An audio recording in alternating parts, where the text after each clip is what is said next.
cradle, get it in the cradle.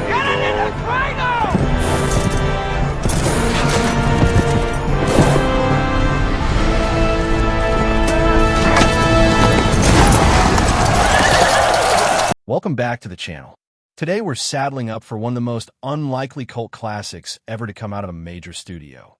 A Knight's Tale, the 2001 medieval sport comedy that somehow combined jousting, queen songs, and a peasant pretending to be a nobleman, and turned it all into a movie people still quote 2.5 decades later.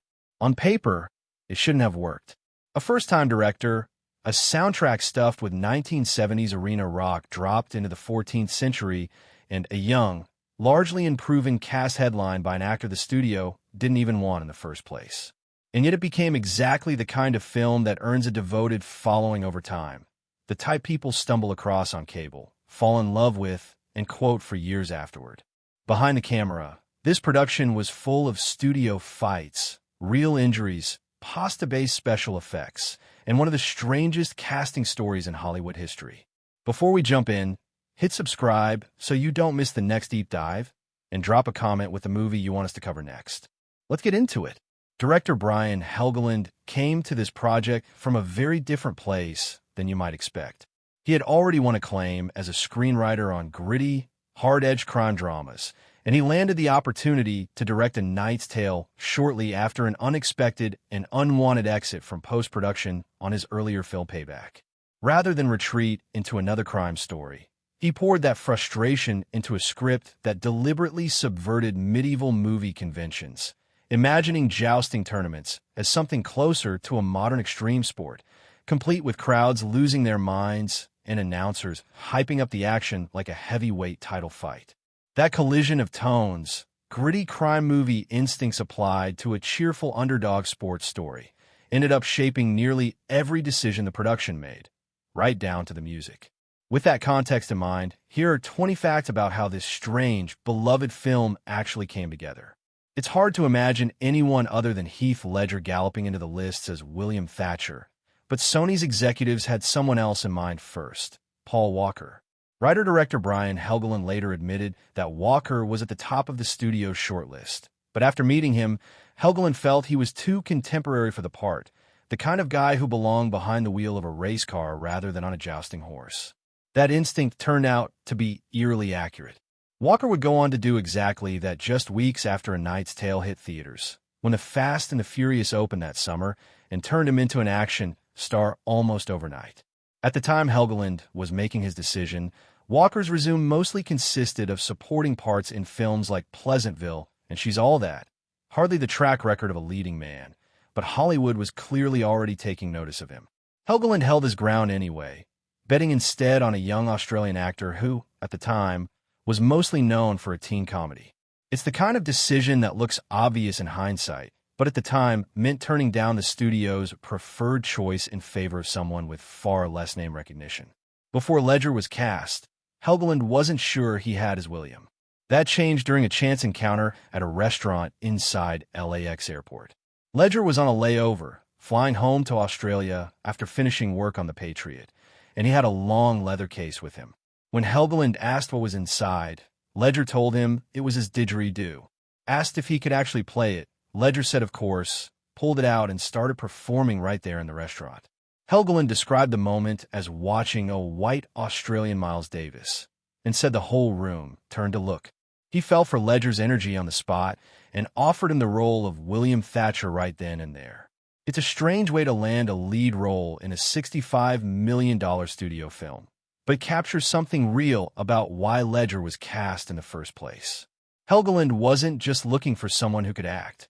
He wanted someone with an unpredictable, magnetic kind of charisma that could carry a movie built around a peasant who reinvents himself as a nobleman through sheer audacity, and a guy who'll pull out a wind instrument in an airport restaurant and start playing for strangers is clearly not lacking in audacity. The studio's pushback wasn't limited to the lead role. For the part of Geoffrey Chaucer, the fast-talking, perpetually broke writer who becomes William's hype man and ring announcer, Sony's first choice was Hugh Grant, then one of the biggest romantic comedy stars in the world thanks to films like Four Weddings and A Funeral in Notting Hill. Helgeland had written the role specifically with Paul Bettany in mind, a largely unknown British actor at the time, and refused to budge. He later said he had nothing against Grant personally, but felt the tone of the film would skew wrong if Chaucer were played that way alongside the rest of the cast, worried that putting a star of Grant's stature into the role would unbalance the ensemble dynamic he had in mind.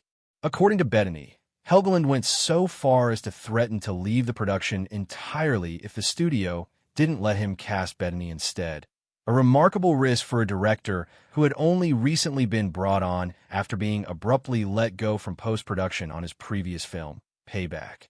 Convincing Sony to cast an unknown wasn't easy. Helgeland flew Bettany out, and the two of them spent days at his house filming homemade test footage, trying to prove that Bettany could be funny on camera, since the studio kept insisting he wasn't landing as comedic. Part of the studio's hesitation came from the fact that Bettany had recently appeared in the brutal British crime drama Gangster No. 1, which left Sony executives picturing him as a convincing psychopath rather than a charming comic relief character. The breakthrough came with a small physical bit. In one scene, Chaucer steps on a thorn, and Helgeland told Bettany to lift his foot all the way up and pull the thorn out with his teeth. They shot it that way, with Bettany twisting himself into an absurd position to make it work. When Helgeland brought the footage back to Sony the next day, the room finally started laughing, and that single moment of physical comedy is largely credited with winning Bettany the role. Bettany has since said the experience effectively launched his entire Hollywood career, and it eventually led him to roles in films like A Beautiful Mind and The Da Vinci Code, and ultimately into the Marvel Cinematic Universe. Long before Bettany locked in a role, Sony floated the idea of casting Drew Carey, known at the time for his sitcom, and for hosting Whose Line Is It Anyway, as Chaucer. Helgeland turned the idea down, later joking that it was nothing against Carey personally. He just couldn't picture him walking around in a 14th century jousting movie believably carrying the role's mix of slapstick and genuine pathos. Carey's name came up a second time for the role of what? One of William's hot-tempered squires, but that part ultimately went to Alan Tudyk after a strong off-Broadway style audition that an executive had already been championing internally. Once Tudyk read for the part, Helgeland has said it was simply undeniable he was the right fit, and the role was his. Two near misses for the same actor on the same film, both quietly avoided in favor of much lesser-known performers who went on to become the film's comedic backbone. One of the film's biggest what-if stories involves Daniel Craig, who came into audition for the role of the antagonist, Count Hemer, long before anyone associated him with a tuxedo and a Walther PPK. Helgeland later confirmed that Craig's audition was genuinely excellent, calling it fantastic and admitting he came close to changing his mind on the spot. In the end, the decision came down to something purely visual rather than a question of talent. Craig was blonde, and so was Heath Ledger, and Helgeland wanted a sharper visual contrast between the film's hero and its villain on screen. The role went to Rufus Sewell instead, whose dark features made for a starker contrast against Ledger.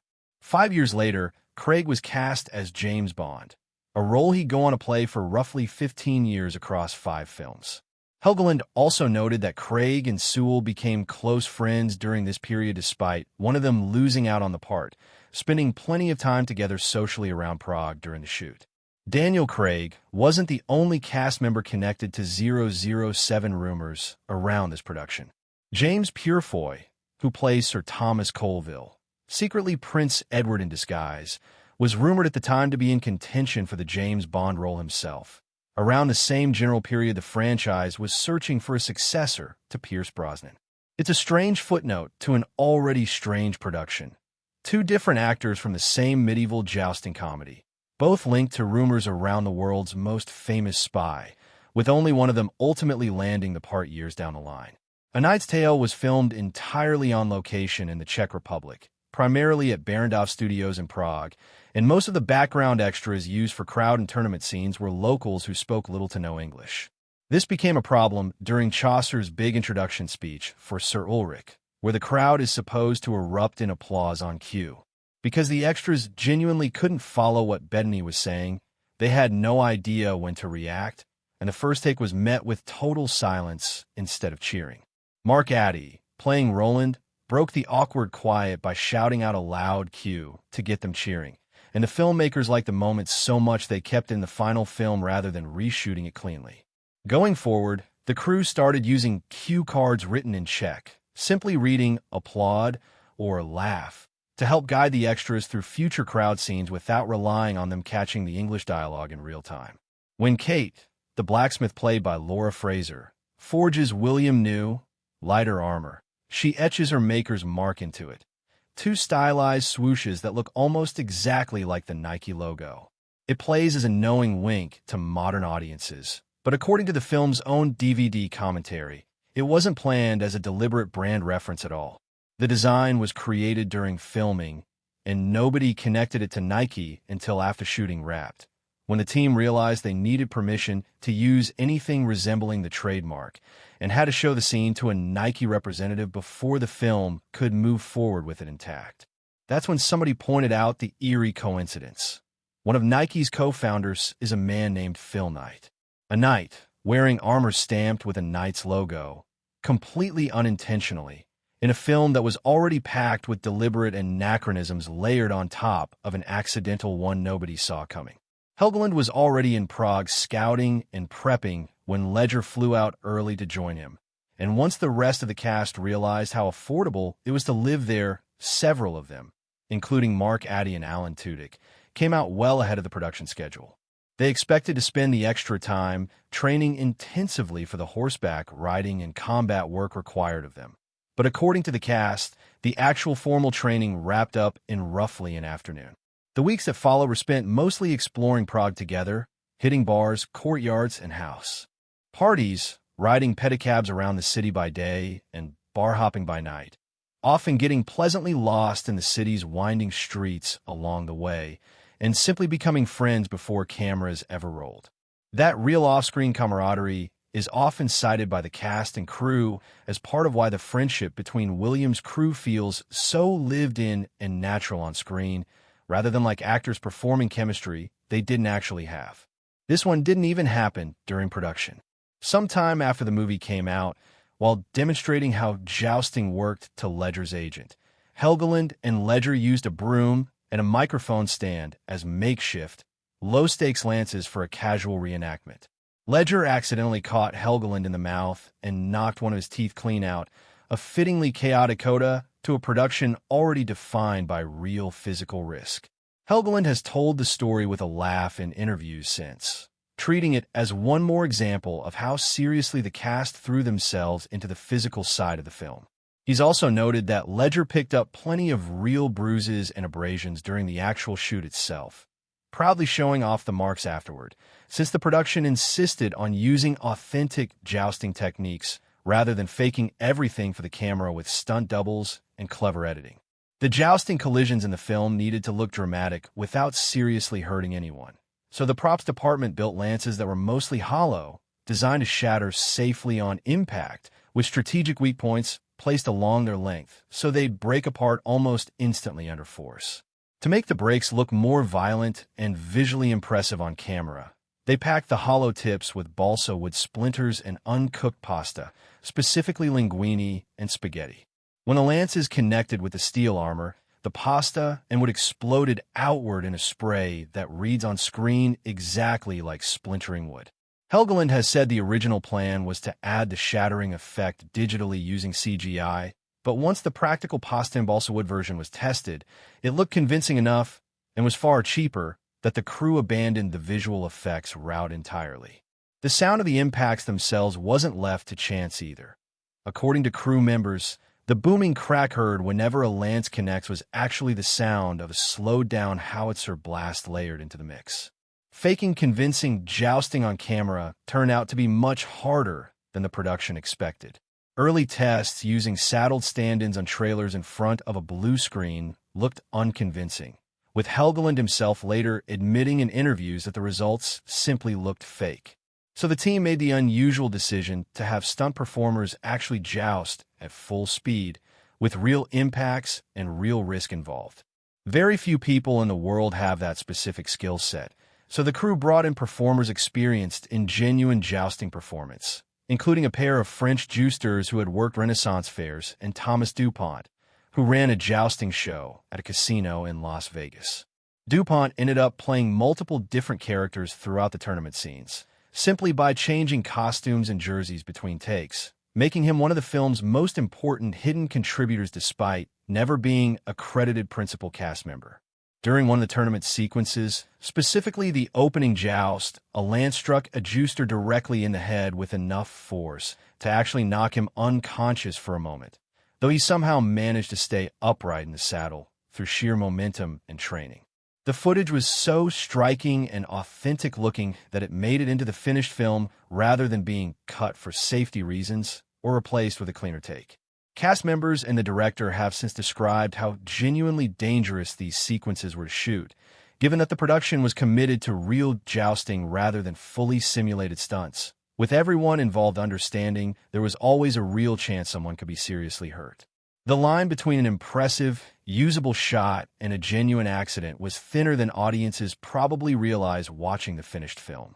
While shooting in Prague, Alan Tudyk received devastating news that a close friend from drama school had died of a heroin overdose back home. Struggling with the loss while far from home and surrounded by an unfamiliar country, Tudyk turned to drinking to cope with the grief. Ledger noticed something was seriously wrong, told him to get in a cab, and brought him back to his place, where Ledger and his then-girlfriend, actress Heather Graham, looked after him for several days straight. Tudyk has spoken since about how much genuine kindness and support Ledger showed him during that period, especially considering Ledger was only in his early 20s himself at the time and hardly seasoned enough to be playing caretaker. It's a quietly emotional footnote to a film otherwise remembered mostly for its humor and spectacle, made more poignant in hindsight by Ledger's own death from an accidental overdose years later, in 2008, a loss that several of his Knight's Tale co-stars, including Bettany, have said they still find difficult to revisit. This one isn't really about the film itself, but about how Sony chose to sell it, and it became one of the bigger advertising scandals in Hollywood at the time. In 2001, journalist John Horn at Newsweek discovered that a glowing quote used in print ads for A Knight's Tale attributed to a